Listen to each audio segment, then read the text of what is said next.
অনুৰোধ জনালো।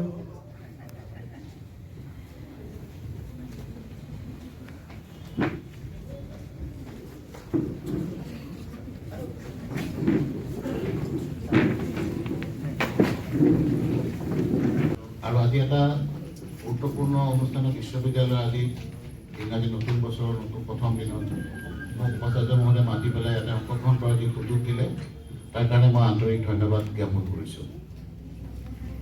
আৰু ইয়াকে কৈ মই সামৰণি মাৰিলোঁ, এনেকেই মই ক'ব বিচাৰোঁ। কিন্তু দুটামান মনলৈ অহা কথাই মই নিবেদন কৰিব খুজিছোঁ 10 মিনিটৰ ভিতৰত। প্ৰথম কথা হ'ল কি যে আমাৰ যিগৰাকী উপাচাৰ্য মহোদয় ইয়াত বহি আছে তেখেতৰ লগত মোৰ দীৰ্ঘদিন এটা সম্বন্ধ আছে। আৰু তেখেত হৈছে কি তেখেত নিজে এগৰাকী নামটোৰ লগত থকা তেখেত নিজেই পৰিচিত একোটা অনুষ্ঠান হিচাপে তেখেত য'তেই গৈছে একোটা অনুষ্ঠান গঢ়ি আহিছে। তেখেতৰ যদি জীৱন পৰিক্ৰমা আপোনালোকে চাব যে বৰ্ণেই এটা সেউজীয়া উপত্যকা এটা যেন এজন মানে খনিকৰে কাম কৰি গৈছে তেনেকুৱা যেন লাগে।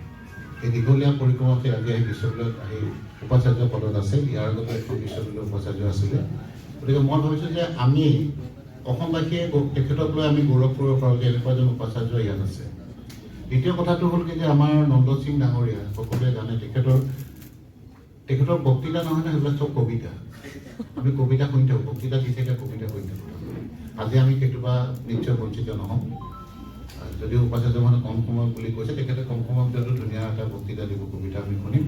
আৰু বাবুল বৰা ডাঙৰীয়া তেখেত প্ৰধান ইয়াৰ সম্পাদক, তেখেতৰ গোটেই জীৱনজোৰা এই সংগঠনৰ কাৰণে কাম কৰি আছে, সংঘৰ কাৰণে কাম কৰিছে, মানুহৰ কাৰণে কাম কৰি আছে, অসমৰ কাৰণে কাম কৰি আছে। আমাৰ একাডেমিক ৰেজিষ্টাৰ গৰাকীকো মোৰ বহুত পুৰণা চিনাকি, বিশ্বনাথ মহাবিদ্যালয়ৰ তেখেত প্ৰিন্সিপাল আছিলে। আৰু ইয়াত থকা বহুতো মোৰ অধ্যাপকে মোৰ চিনাকি মোক আছে। মই সকলোকে পাই খুব ভাল লাগিছে আজি। আৰু গ্ৰন্থৰ ইয়াত উন্মোচন হৈছে 5খনকৈ, এখন হাতে লিখা, বিশ্ববিদ্যালয়ত হাতে লিখা, এইটো এটা খুব আনকমন। আৰু হাতে লিখা আলোচনী আমি কেতিয়া এৰি থৈ আহিছিলোঁ, তাৰ সুবাসটো খুব বেলেগ ধৰণৰ, গ্ৰন্থৰ সুবাস এটা গুণ থাকে, খুব ভাল লাগিছে মোৰ। আৰু এটা কথা মই লগত ক'ব খোজোঁ যে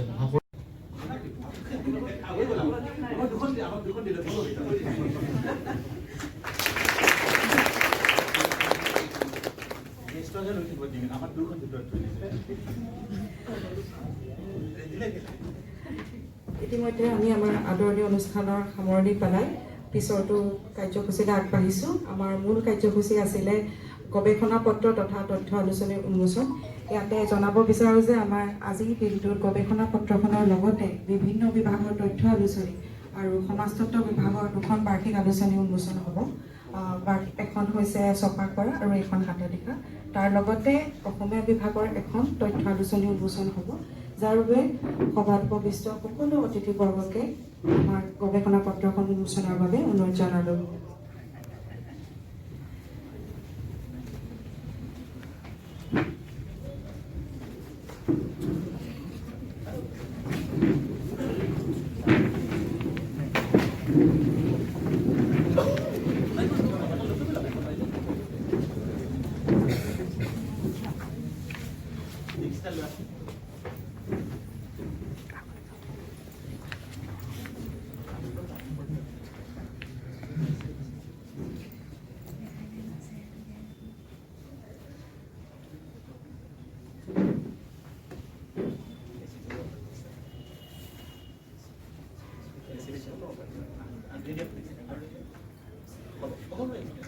And how were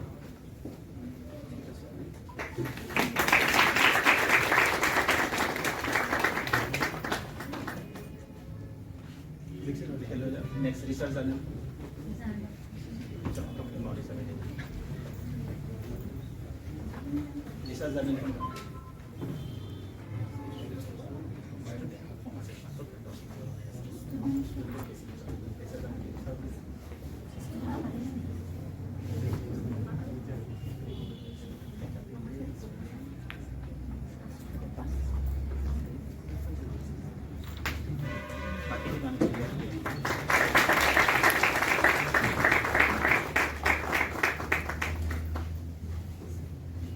ষ্টুডেণ্টৰ নামবোৰ কি আছে একেলগে কৰি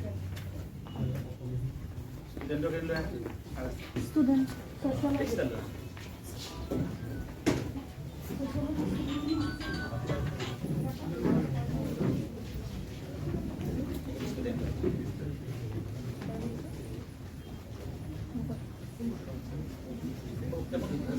গেষ্ট তিনিজনে লগ প্লিজ প্লিজ প্লিজ একো না গেষ্ট তিনিজনে লগ একো না ঠিক আছে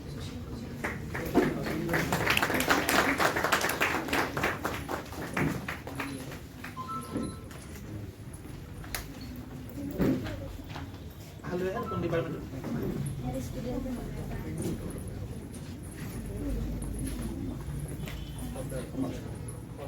sociology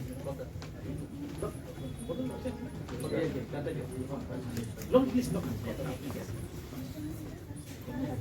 oh sakit dong ini sir moment sir good very good no to down the moment sir very very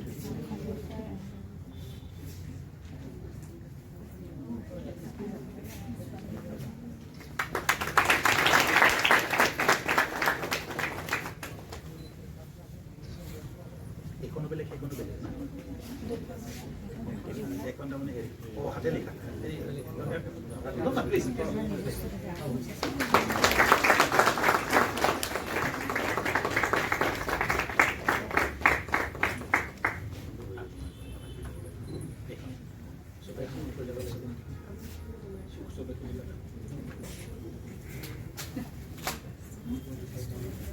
system বাদ দিবা আমি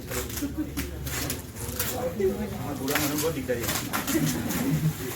ইমান প্রবলেম নাই পুলিশ মানুষ বিচারি পাই পুলিশ মানুষে আমার দিগদারি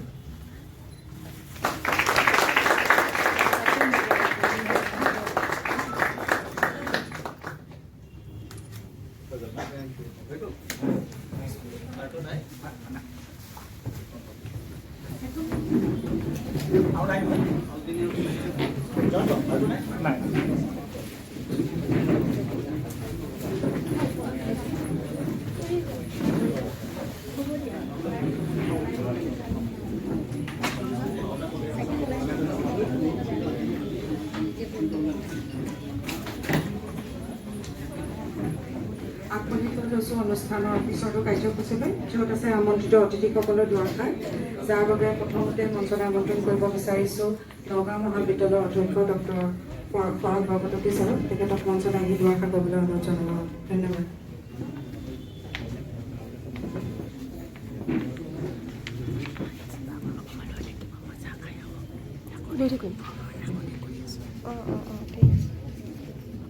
পৰম শ্ৰদ্ধেয় বিশ্ববিদ্যালয়ৰ উপাচাৰ্য মহোদয় মঞ্চত উপবিষ্ট আমাৰ সকলোৰে শ্ৰদ্ধা আৰু স্নেহৰ কবি তথা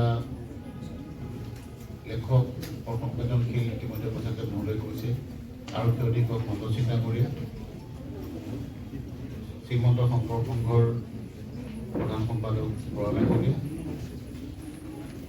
এই বিশ্ববিদ্যালয়ৰ একাডেমী ৰেজিষ্ট্ৰাৰ বৰা ডাঙৰীয়া প্ৰমুখ্য কৰিয়াত উপস্থিত অধ্যাপক অধ্যাপিকাসকল আৰু ছাত্ৰ ছাত্ৰী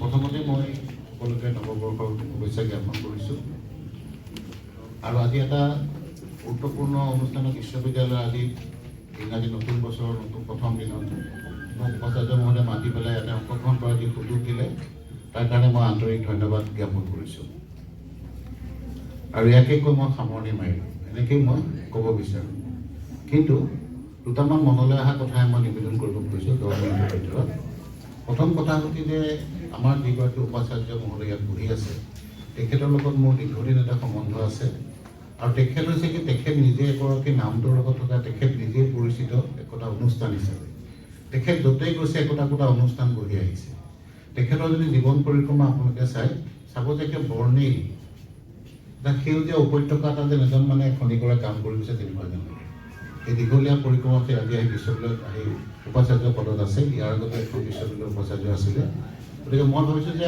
আমি অসমবাসীয়ে তেখেতক লৈ আমি গৌৰৱ কৰিব পাৰোঁ যে এনেকুৱা এজন উপাচাৰ্য ইয়াত আছে দ্বিতীয় কথাটো হ'ল কি যে আমাৰ নন্দ সিং ডাঙৰীয়া সকলোৱে জানে তেখেতৰ বক্তৃতা নহয় নে সেইবিলাক চব কবিতা আমি কবিতা শুনি থাকোঁ, বক্তৃতা দি থাকে, কবিতা শুনি থাকোঁ।